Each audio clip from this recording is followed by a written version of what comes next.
Salut! 25 astuces pour booster tes vues et tes abonnés YouTube, c'est ce qu'on va voir dans cette vidéo. Donc on va détailler plusieurs points, 25 points au total, dans lesquels tu vas avoir plusieurs méthodes qui vont être proposées. Alors il y aura peut-être des méthodes que toi tu connaîtras déjà, mais il y aura également peut-être aussi des méthodes que toi tu ne connais pas, puisqu'il y a vraiment des méthodes qui sont vraiment uniques, des choses dont personne ne parle vraiment. Donc moi je vais te détailler tout ça, on va parler de plusieurs points, donc reste bien jusqu'à la fin de la vidéo, prends des notes et c'est parti. On commence maintenant avec le premier point. Le premier point, c'est tout simplement le SEO référencement ou la suggestion, la recommandation vidéo de YouTube. Donc la première chose à savoir, c'est que si tu veux te référencer sur internet et en particulier sur YouTube, tu dois bien comprendre que la suggestion, recommandation de vidéos, c'est-à-dire ce qui est sur le côté généralement d'une vidéo YouTube, est complètement différent du système par le SEO référencement qui lui est basé sur la requête, c'est-à-dire les termes de recherche. C'est-à-dire que quand des personnes vont chercher sur internet directement quelque chose, et bien tout simplement ils vont taper des phrases, des éléments, et donc à partir de ça, tu as des potentialités pour ressortir dans les moteurs de recherche Google et YouTube. Donc le SEO référencement, c'est basé sur les mots-clés, donc généralement des tags que tu vas mettre dans tes vidéos, mais également dans la description de vidéo et dans ton titre de vidéo YouTube. Il est recommandé de réaliser une vidéo qui dure entre 2 à 10 minutes pour le SEO référencement, tandis que pour la suggestion de vidéo, c'est totalement différent, puisque ton titre n'est pas obligé d'être optimisé, et ce qui est recommandé, c'est de faire donc des vidéos qui durent entre 10 minutes jusqu'à 1 heure de diffusion. Donc je le dis et je le répète, c'est bien différent. La suggestion vidéo, la recommandation, c'est totalement différent du SEO référencement, puisque la suggestion, la recommandation, c'est ce qui va être proposé dans les tendances, sur la page d'accueil de YouTube, et sur le côté droit, des vidéos que tu seras en train de visionner tout simplement. Donc ceci nous amène au deuxième point, le deuxième point qui est les tags de vidéos YouTube. Donc les tags de vidéos YouTube, tu le sais, il faut le mettre en description et il faut le mettre également dans les tags de tes vidéos. C'est très important. Donc c'est des mots-clés que tu vas pouvoir te servir pour être mis en avant. Donc généralement, si tu fais des vidéos de tutoriels par exemple, eh bien il va falloir optimiser tout ça pour que les mots-clés qui soient recherchés sur internet soient exactement les mots-clés qui soient dans ta description de vidéo et également dans tes vidéos YouTube. Le troisième point maintenant, ça va être la fréquence de publication. Alors généralement, il est recommandé de faire au moins 2 vidéos par mois. Voilà, les personnes qui te disent qu'il faut faire une vidéo par jour, etc., etc.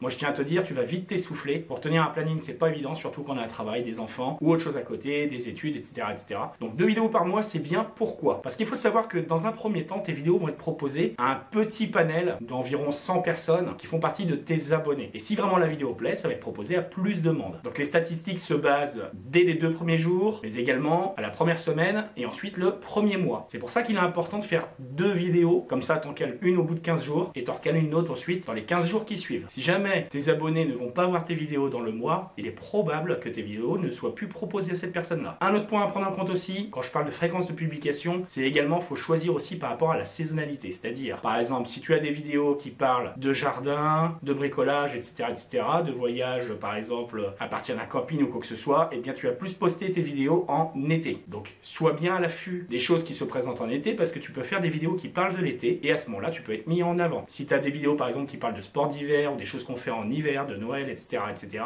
ben, tu vas plus poster tes vidéos en hiver. Le quatrième point, ça va être le pseudo de ta chaîne YouTube. Alors ça c'est important, ça je l'ai vu beaucoup de fois. Il y a beaucoup de gens qui mettent des pseudos compliqués, XXX machin truc gamer avec des minuscules, des majuscules dans leur pseudo. Donc première chose à retenir, comment voulez-vous que les gens vous retiennent? Si vous avez un pseudo qui est compliqué à retenir, alors soit vous allez être oublié ou soit les gens ne vont pas faire l'effort de revenir vous voir. Donc choisissez bien votre pseudo. Il faut qu'il soit facile à retenir, optimisé, mais ça on va en parler plus tard. Dans certains points, tu verras, je vais t'expliquer certaines choses sur ton pseudo. Le cinquième point maintenant, ça va être les tags de chaîne YouTube. Parce que oui, dans ton YouTube Studio, tu peux mettre des tags de chaîne qui présentent ta chaîne tout simplement, qui expliquent ce que toi tu fais. Donc en général, moi je recommande de mettre pas plus de 10 mots-clés de chaîne qui représentent bien ta ou tes thématiques. Sixième point maintenant, ça va être optimiser la description vidéo. C'est-à-dire, dans ta description de vidéo, tu dois éviter d'avoir des liens externes, trop de liens externes, parce que trop de liens, ça redirige les gens vers l'externe de YouTube, et YouTube, ils n'aiment pas ça. Ce qu'ils veulent, eux, c'est que toi, tu restes un maximum sur YouTube. Donc, tu as plutôt intérêt, dans ta description, à mettre le moins de liens possible qui redirigent vers un site web ou vers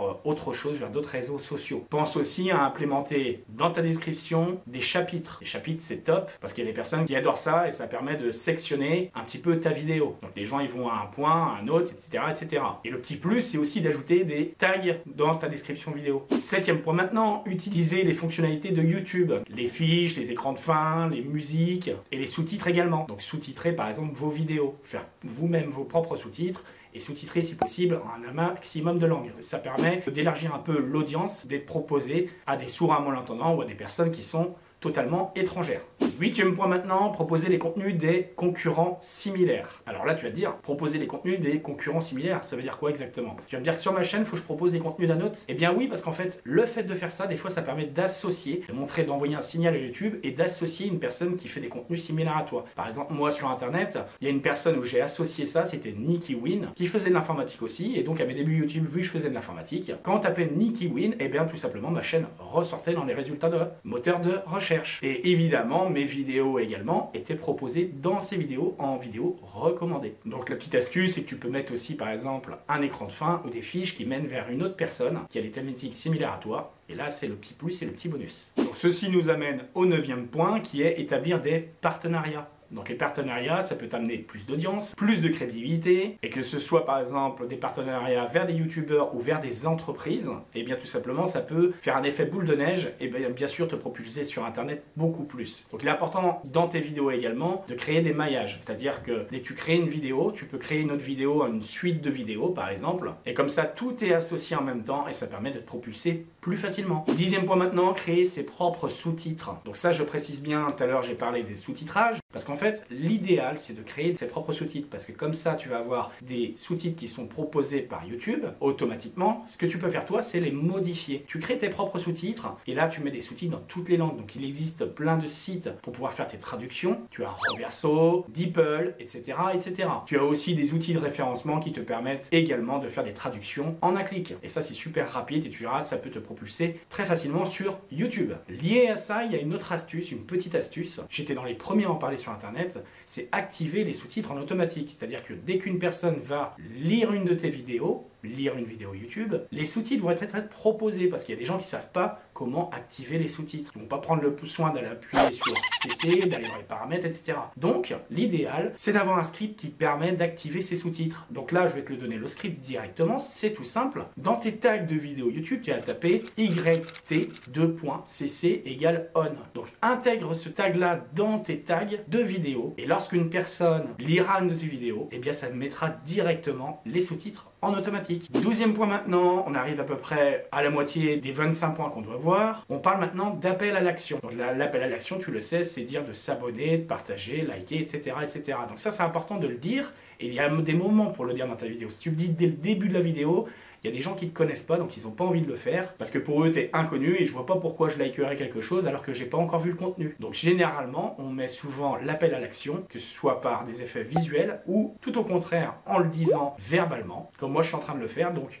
c'est le moment d'en profiter. Si tu as envie, tu peux laisser un petit like, un petit commentaire ou autre chose. Tu peux même également t'abonner avec la cloche de notification activée pour recevoir mes prochaines vidéos dès qu'elles sont en ligne. On ferme la parenthèse. En parlant d'abonnement, on peut aussi parler d'une pop-up d'abonnement. Donc là, c'est pareil. Il existe un petit bout de code que tu peux rajouter dans ton URL de chaîne YouTube, c'est-à-dire tu as ton URL de chaîne YouTube. À la fin, tu vas rajouter / point d'interrogation, sub, donc SUB, un underscore en dessous, donc c'est une petite barre, et ensuite tu marques confirmation égale 1. Et donc ça va faire quoi? Eh bien, ça va faire tout simplement une pop-up qui va proposer aux gens de s'abonner. Et donc ça te permet tout simplement d'avoir beaucoup plus d'abonnés. 14e point maintenant, le watermark de branding, donc un filigrane. C'est quoi? C'est tout simplement en bas à droite d'une vidéo YouTube, tu as un élément qui permet aux gens de pouvoir par exemple s'abonner. Donc tu peux mettre le filigrane, le watermark de branding s'abonner. Par exemple, moi là tu regardes en bas à droite de ma vidéo, tu en as un. Et la petite astuce, si tu n'as pas envie de t'embêter à en créer un, eh bien tu fais un clic droit, tu le copies et tu vas le coller directement dans ton YouTube Studio, tu verras. Sinon, j'ai déjà fait des vidéos à ce sujet-là. Le 15e point maintenant, ça va être améliorer le CTR. Donc il y en a qui se disent, c'est quoi le CTR? C'est le click to write. Donc ça s'effectue généralement sur tes miniatures de vidéos YouTube. Donc il y a des petites astuces pour ça. Ça peut être par exemple un visage avec de l'étonnement, un questionnement, quelqu'un qui est heureux, etc., etc.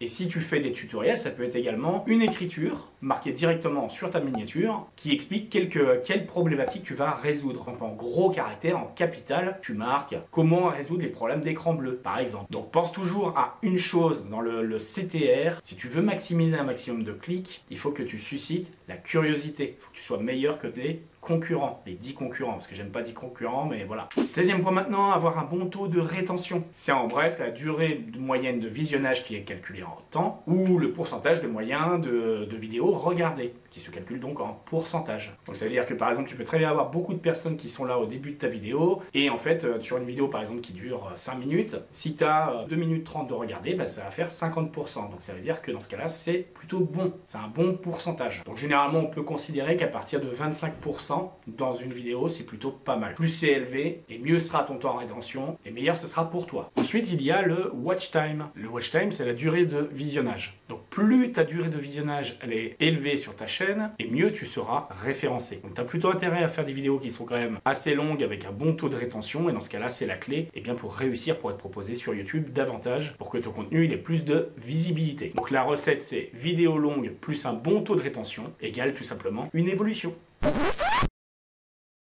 Être cohérent sur ton thème de chaîne YouTube. Donc tu peux être bon dans un domaine, être qualifié dans un domaine, avoir un thème de chaîne, mais tu peux également avoir plusieurs thèmes de chaîne qui sont liés à un seul, ce qu'on appelle du tout en un. Comme moi par exemple, je fais de l'informatique. Dans l'informatique, ça regroupe plusieurs choses. Le montage vidéo, la musique, le dépannage informatique, le développement de réseau, le business en ligne, etc. etc. C'est pour ça que je te fais des vidéos qui parlent un petit peu de tout, parce que je m'intéresse à beaucoup de sujets, mais tout ça c'est lié quand même à l'informatique. C'est pour ça que c'est une thématique tout en un. Le 19e point maintenant, c'est utiliser la géolocalisation. Oui, parce qu'il y en a très peu qui le savent, et la géolocalisation, ça te permet d'être retrouvé plus facilement. Donc la géolocalisation, ça peut être fait par des mots-clés de chaîne, mais ça peut également être dans ton pseudo. Par exemple, tu peux très bien faire du gaming et être situé dans une certaine commune, dans le 92. Donc si tu marques gaming 92, les gens qui recherchent du gaming, ils peuvent tomber sur toi, et en plus dans le 92, département du 92, tu peux ressortir dans les moteurs de recherche. Donc si tu as une petite entreprise ou quoi que ce soit, c'est top, parce que la géolocalisation peut aider. Le 20e point maintenant, un petit peu moins connu, c'est tout simplement utiliser des chiffres impairs. Alors je sais pas pourquoi c'est comme ça, j'ai remarqué ça en analysant beaucoup de choses, que souvent les chiffres impairs ont beaucoup plus d'intérêt, suscitent beaucoup plus de clics que les chiffres pairs. C'est pour ça qu'aujourd'hui la vidéo c'est 25 points. Le 21e point maintenant, c'est les hashtags dans ta description de vidéo YouTube. Donc tu peux mettre 3 hashtags et tu pourras regarder par exemple en dessous d'une vidéo, des fois tu as 3 mots qui sont en bleu. Et bien ça correspond au hashtag que tu as mis dans ta description de vidéo. Donc généralement on met les 3 hashtags les plus importants qui correspondent plus au thème de ta vidéo. Le 22e point maintenant, les chapitres vidéo. Donc je t'en ai déjà parlé, les chapitres c'est important que tu les implémentes dans ta description de vidéo, ça permet de faire un séquentiel, bien acter les choses pour que les gens puissent savoir où est-ce qu'ils peuvent aller, à quoi s'attendre de ta vidéo. Donc une vidéo bien travaillée, dans un sens bien précis, que tu as pris le soin de bien mettre tes chapitres, et bien ça plaît non seulement aux gens, mais ça peut plaire également à YouTube puisque tu utilises encore une fonctionnalité de YouTube. Le 23e point maintenant, c'est la propriété de fichier. Donc ça c'est assez particulier, c'est avant de publier une vidéo, avant qu'elle soit mise en ligne, tu peux utiliser les propriétés d'un fichier, d'une vidéo, à sa création, et tu peux modifier des éléments. Tu vas pouvoir par exemple rajouter des commentaires, tu vas pouvoir rajouter des tags supplémentaires qui ne se verront pas forcément sur YouTube. C'est pour ça que tu vois que tu as des personnes sur YouTube qui n'ont pas forcément de tag de vidéo. Et en fait, des fois, il y en a qui utilisent ça. C'est une méthode qu'on appelle la métadonnée. Donc ça, j'en ai déjà parlé dans une ancienne vidéo. Je te mets la miniature ici. Tu pourras aller voir la vidéo dès la fin de cette vidéo, bien évidemment, puisque là, on va continuer sur le 24e point, qui est l'analytics et les statistiques. Donc ça, c'est important d'utiliser ton YouTube Studio, mais également de regarder un petit peu ce que font tes confrères. L'analytics par YouTube Studio et également regarder ce que font tes confrères, c'est vraiment à ne pas négliger, parce que grâce à ça, ça va te permettre d'analyser les choses, mais également de mettre des stratégies en place pour pouvoir être mis tout simplement en avant. Ce qui nous amène maintenant au 25e point, utiliser des outils de SEO, des outils de SEO référencement. Donc il existe plein d'outils qui permettent d'analyser les éléments, de pouvoir te faire gagner énormément de temps. T'as vidIQ, t'as TubeBuddy, etc., etc. Et moi, je privilégie TubeBuddy parce que c'est celui qui m'a permis d'atteindre plusieurs millions de vues sur Internet, mais également avoir aidé plein de gens à atteindre des vues sur Internet. Et on parle de plusieurs millions de vues et des 250 000, 400 000 abonnés pour certains. Donc tout ça, ce qui est bien, c'est que moi, j'en ai fait carrément un site complet avec des témoignages, des remerciements, des preuves de ce que je te dis là. Je t'ai également mis une vidéo directement sur la page d'accueil. Donc le site, il s'appelle www.tubebuddy.fr. Et comme je ne m'arrête pas là, en fin de vidéo, je mets souvent un petit bonus. Et là, le petit bonus, c'est que j'ai un autre site qui s'appelle multibonplan.fr où tu as énormément de choses dessus. Tu as vraiment des, comme le nom le dit, des bons plans. Et tu verras sur la page d'accueil, tu as des bons plans par exemple pour Netflix, Deezer, Spotify, etc., etc. qui tournent aux alentours de 2 à 3 euros par mois seulement. Donc ça défie toute concurrence. C'est une société qui m'a contacté, une entreprise qui fonctionne depuis 4 ans et qui m'a demandé tout simplement de parler d'eux. C'est pour ça que je les ai mis sur la page d'accueil de mon site. Donc, tous les liens seront en description de cette vidéo et également dans l'espace commentaire de la vidéo. Ça sera également en commentaire épinglé. Pense à t'abonner avec la petite cloche de notification activée. Laisse-moi un petit commentaire sous cette vidéo, un petit like pour la force. Porte-toi bien et moi comme d'habitude je te dis à la prochaine dans de nouvelles vidéos. Allez, ciao!